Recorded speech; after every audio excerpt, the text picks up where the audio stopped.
Puis de fil en aiguille, ben, j'ai travaillé là-dedans, on se retrouve et puis on refait. Si j'ai bien compris, les organisateurs ne voulaient pas vous laisser inoccupés, c'est comme pour André. Donc chaque heure disponible, on vous a donné si on veut, de quoi l'occuper. Mon travail au début, comme inspecteur de bétail, c'était de contrôler l'entrée des bêtes. Puis après, au revoir, merci beaucoup. Voilà. Aujourd'hui, moi, je suis quand même resté, et puis de fil en aiguille, voilà, comme ça. Donc, j'ai fait ça seulement à Chaux-de-Fonds. La mission, c'est un petit peu, a été complétée par d'autres Par la suite, ben, j'ai commencé à faire aussi pour la distribution des dossards. De plus en plus, on vient toujours plus mal, hein, d'année en année. Mais à Lausanne, donc, je ne m'occupais pas du tout du contrôle d'entrée. Ça, c'était le service vétérinaire Vaud qui s'en occupe de ça. Et moi, ben, j'ai continué à la formation en faisant... Dès que M. Desmas, Jean-Luc m'envoie par mail le listing général de toutes les bêtes, après je classe ça par race, ordre alphabétique, et je fais justement les préparations des dossards. Alors vous faites partie de ceux, comme d'autres hommes de l'ombre, mais Rudy, vous les représentez d'une certaine manière, de ceux qui ont un peu la mémoire de l'expo, parce que vous avez connu toutes les évolutions. Exactement, le beau temps et le mauvais temps. Et le mauvais temps, voilà. Alors au sens propre, au sens figuré, puisqu'on a connu des météos très compliquées à Chaux-de-Fonds, par exemple. Il y a quelques années, on a quand même... On peut dire qu'aujourd'hui, les choses sont rodées, que tout roule. Enfin, je veux dire, on sent quand même une précision un peu horlogère, hein, quelquefois à la Suisse Expo, parce que les choses sont bien cadencées. Non, vous n'avez pas l'air satisfait à 100%. Alors, il y a des choses qui vont bien, quand c'est délégué et que ça commence bien, puis que la personne s'en occupe. Mais quand il y en a trop qui s'en mêlent, ça ne va jamais, parce que t'as fait ci, non, j'ai oublié, t'as fait ça. C'est toujours un problème de délégation, quoi. Hein, justement, c'est là qu'on en vient, qu'on téléphone à Jacques, puis on dit, Jacques, ça, j'arrive, mais j'attends toujours, donc. Ouais. Non, il vient, mais... Oui. Ça peut prendre coup de vent. S'il n'est pas sur autre chose à ce moment-là. Alors, à propos de Jacques, moi je vais vous proposer un premier sujet parce qu'on est allé faire un reportage pour savoir où il se trouvait ce fameux président. Parce que pour ceux qui ne le connaîtraient pas, vous parlez de Jacques depuis tout à l'heure. Il s'agit du président de la Suisse Expo depuis un certain nombre d'années. C'est Jacques Rey. Et je vous propose quelques images et je vous proposerai de commenter ensuite pour savoir où est Jacques dans cette organisation et dans ce dispositif. Où est Jacques? C'est maintenant. Vous connaissez le jeu Où est Charlie? Eh bien nous aujourd'hui, on joue au jeu Où est Jacques Rey? Vous savez, le président de Suisse Expo.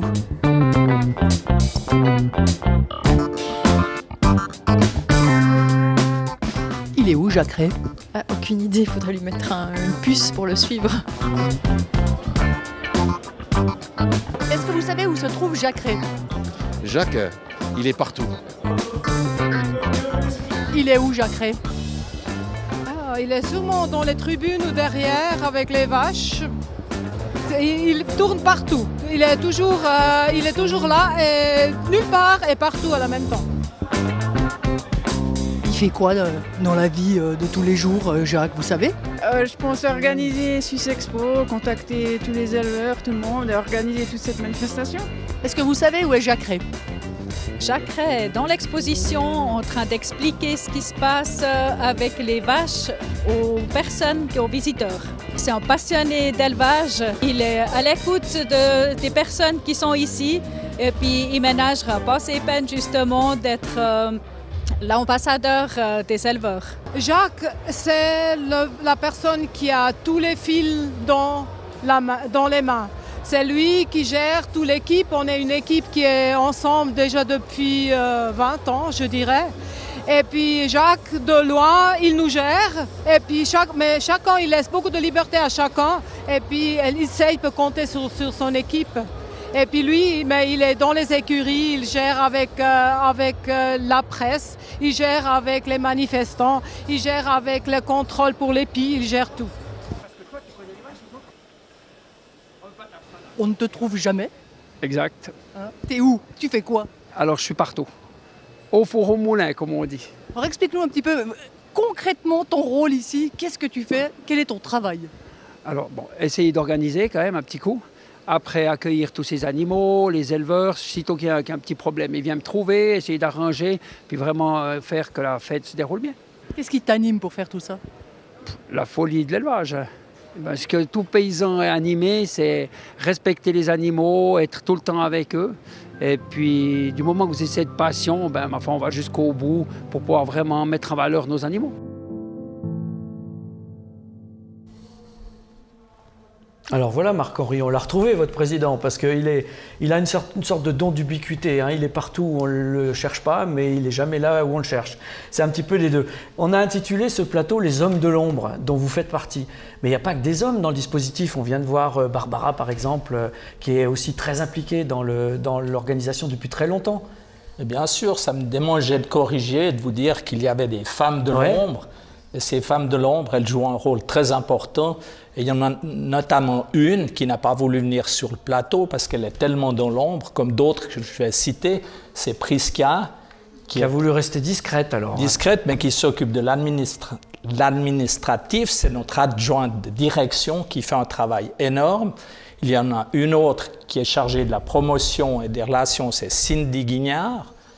Puis dans les hommes de l'ombre, encore ils sont tellement dans l'ombre qu'ils n'ont pas voulu venir. C'est Peterman Frédéric qui s'occupe de l'intendance des écuries. C'est la régie. C'est Jean-Luc Demas qui s'occupe du catalogue, qui s'occupe de mettre en ligne les résultats du ring au fur et à mesure qu'ils sont distribués.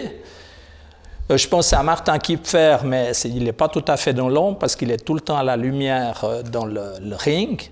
Et il y en a un qui aurait dû être là aujourd'hui à ma place, c'est Christian Rey, c'est le frère de Jacques, qui lui est sur la ferme. Comme il me l'a dit tout à l'heure, j'ai commencé ce matin avant 4 heures, puis je ne vais pas avoir fini à midi, mais cet après-midi, je serai à Suisse Expo. Je serai quand même au concours, je vais venir faire un petit tour quand même. Alors Jacques, Saint-Christian, il faut le citer, ça, ce sont des gens vraiment... Il y a les familles derrière aussi. Il y a les familles qui sont derrière. Auxquelles on pense, et toutes celles de ceux qui s'impliquent jour et nuit, vraiment au sens propre. Effectivement. Et dans certaines interventions, là, ça me marquait. On est effectivement dans l'ombre. Je crois qu'il y a beaucoup de personnes qui ne se rendent pas compte tout le travail qui est fait à côté de Jacques. Et de même que justement dans la lumière de ce plateau, vous faites le porte-parole de tous ces gens qui travaillent dans l'ombre. Si vous permettez, j'ajouterai aussi un petit mot pour tous ces prestataires qui travaillent pour aussi la Suisse Expo, qui s'impliquent à un moment ou à un autre, partiellement ou totalement, dans la durée de l'expo et qui sont aussi derrière les caméras, derrière les pupitres, la sonorisation, les lumières, etc. C'est peut-être André qui peut nous en parler le mieux, mais je vais lui demander à cette occasion, avant de terminer ce tour d'horizon qu'on est en train de faire ensemble, peut-être quelques anecdotes sur ce vécu à la Suisse Expo, parce que c'est quand même effectivement une institution aujourd'hui, la Suisse Expo. On l'a dit, c'est le premier concours bovin en Europe. Ça a été réputé comme tel et ça a été vérifié à travers les différents plateaux qu'on a fait avec les juges, avec les exposants, avec les éleveurs qui nous ont tous témoigné. Et puis derrière ça, il y a des anecdotes, il y a des petites histoires qu'on ne connaît pas forcément. Les anecdotes, les petites histoires, c'est une myriade d'anecdotes, mais on peut se rappeler que de manière générale, les décisions qui sont prises à Suisse Expo dans l'animation peuvent être instantanées, immédiates et chambouler tout pour des raisons de convivialité, pour des raisons d'ambiance. Et si on veut donner une anecdote qui est extrêmement touchante pour les gens, c'est que normalement, les vaches dans le ring rentrent toujours du même côté. Elles ressortent toujours du même côté. Et l'organisation, à un moment donné, a pensé qu'il était subtil et intéressant de faire rentrer les vaches pour le grand championnat de l'autre côté. Mais de l'autre côté, on est au milieu des stands, on est au milieu de tout un public passionné. Et pour nous, c'était un challenge absolument insurmontable. Donc on s'est ouvert, nous, techniciens, auprès de l'organisation en disant « Mais vous vous rendez compte de ce que vous nous demandez, vous allez faire passer des vaches au milieu du public, au milieu des stands, ça n'a pas de sens. » Et on s'était trompé, parce qu'on l'a fait. Et j'ai parlé hier avec des responsables de ces fameux stands qui sont tout au bord du ring et qui gardent un souvenir impérissable de ce moment magique où on voit sortir des Holstein du public. Et si tu veux, c'est vraiment... C'est vrai. Suisse Expo, c'est ça. C'est pas une anecdote, c'est des anecdotes perpétuelles qui viennent amener cette émotion absolument nécessaire pour des éleveurs qui ont passé leur vie à essayer de faire le mieux, de donner le meilleur d'eux-mêmes. Il y a aussi toute une théâtralisation, on en parlait avec les juges ce matin, il n'y a pas que dans le métier de juge, mais il y a toute une mise en scène à la Suisse Expo qui lui donne ce caractère assez unique. Rudy, si vous le permettez, et sauf votre respect, je pense qu'on peut dire que vous êtes le doyen parmi nous ici, et c'est pourquoi je voudrais vous donner le mot de la fin. Si vous aviez une anecdote éventuellement directement partager avec nous, mais pas forcément, mais éventuellement nous faire part de votre sentiment de l'édition 2019, puisque c'est la 23e. Peut-être avez-vous un ressenti personnel à partager? C'est toujours un peu la même chose. Par exemple, justement, les éleveurs viennent chercher les dossards à la formation. On est quand même le deuxième jour, on est quand même 4 à travailler. Donc il y a 3 dames plus moi. Après, quelqu'un vient à cause l'allemand, le suisse allemand. Elle me dit, qu'est-ce qu'il dit? Oui, il y a ça aussi. Il faut moi, j'ai peut-être la chance que jours. Je peux causer en allemand, en français le même sujet. Hein. Ça vous vraiment dilingue. Ouais. Après, il y a toujours l'anecdote qui me fait toujours le plus rire, c'est quand je les vois arriver, je dis, celui-là, il doit être de telle race. Elle me dit, tu fais comment? Coup de chance. Après, le jour quand c'est pour le concours, alors il y en a un qui arrive au galop, j'ai dit, celui-là, il a oublié de venir chercher son enveloppe. Avec les dossards dedans. Là, on sent. Alors ça, c'est rigolo, alors ça monte. Ouais. Bon, moi, je le vois, des fois, je les reconnais, je peux presque sortir l'enveloppe avant qu'ils soient là. Après, où c'est un peu le plus tendu pour nous, c'est quand on remet les documents d'accompagnement pour le départ. Parce qu'on donne à partir d'une certaine heure, comme ce matin, Nadjadé, à 9h, ils étaient là. La pression, quoi. Voilà. Il y en a qui sont pressés de partir. Mais ils ne peuvent quand même pas partir avant 06 demain matin. Voilà, et il leur faut en même temps concilier avec la vie de la ferme, etc. Pourtant, ça, c'est après... ça, c'est des petites anecdotes. Mais ça, c'est un message à l'attention de ceux qui vous rejoindront dans les années à venir et qui ne connaissent pas encore le fonctionnement. Alors, je pense que celui qui veut faire ce que je fais, sans me vanter trop, il faut 3 ans.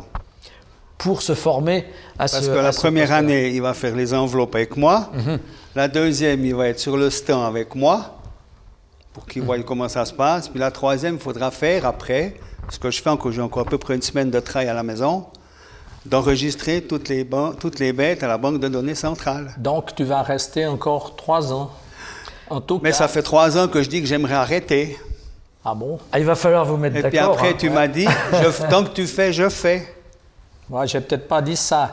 Mais il y a quelque chose qu'on n'a pas dit de Jacques, c'est qu'il bouillonne, il est plein d'idées. Mais des idées, des fois... Toujours une idée d'avance, toujours un scénario. Je crois que s'il avait pu descendre des vaches par hélicoptère à travers le toit... Il l'aurait fait. Il l'aurait fait. Aucun doute. Mais si, c'est possible.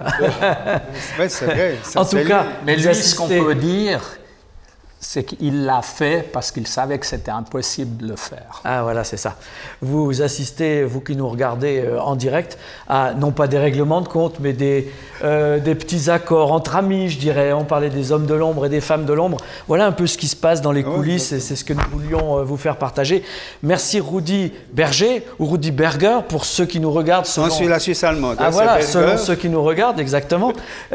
Comme ça, il y en a pour tous les spectateurs et tous nos auditeurs sur Suisse Expo TV qui peuvent nous rejoindre évidemment sur YouTube également. Vous retrouverez tous ces reportages, tous ces plateaux jusqu'à l'année prochaine sur la chaîne YouTube de la Suisse Expo. Je vous remercie Marc-Henri et André. Merci encore Rudi pour votre présence. Je vais vous proposer un dernier sujet pour terminer à l'issue de ce plateau, à savoir un reportage, un micro-trottoir consacré à la restauration au village. Et nous allons pour ce faire en quelque sorte le tour des guinguettes. Merci à tous et à bientôt sur d'autres plateaux et d'autres rendez-vous sur Suisse Expo TV. Merci. Merci.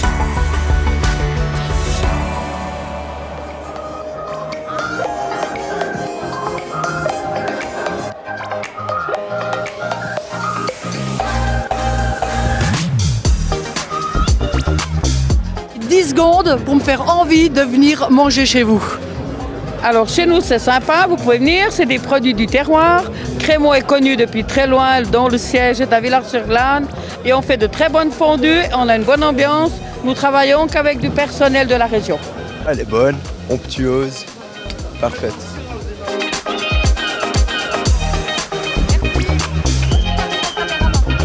Vous avez 10 secondes pour me faire envie de venir manger chez vous et ce qu'on mange. Déjà, convivialité de notre stand, donc on accueille les gens à bras ouverts, on mange produits du terroir, qualité, donc c'est tartare de bœuf, viande vaudoise, pain vaudois, donc voilà, il y a tout qui est résumé là-dedans. Venez chez nous, bonne ambiance jusqu'à pas d'heure, donc voilà, on vous attend. Alors, comment ils sont ces tartares? Il faut me les décrire, hein, parce qu'on m'a dit qu'ils étaient bons, mais maintenant j'aimerais savoir la vérité, puis comment ils sont. Ah, ils sont vraiment excellents. Non, vraiment, on a notre 3e assiette. Là, on attend un collègue qui est parti, mais non, c'est vraiment excellent. Déjà, c'est pas vraiment cru. Quand on le mange, hein, c'est pas un aspect comme si on broyait de la viande. C'est plaisant en bouche, c'est fin, c'est sympa à manger, ouais. On vous le conseille. Vous parlez français? C'est clair. Ah, c'est clair. Alors, ils étaient comment ces rösti? Exceptionnel. À tout ce qu'il fallait, c'était tip top. Vous faites les mêmes à la maison? Oh mais moi je fais jamais des rösti à la maison. C'était l'occasion. Alors, hop, on glisse dedans. Vous avez 10 secondes pour me faire envie de venir manger vos rösti. Ils sont maison. C'est les meilleurs de la place. Pommes de terre fraîches. On a la preuve. C'est fait sur place. Que demander de mieux?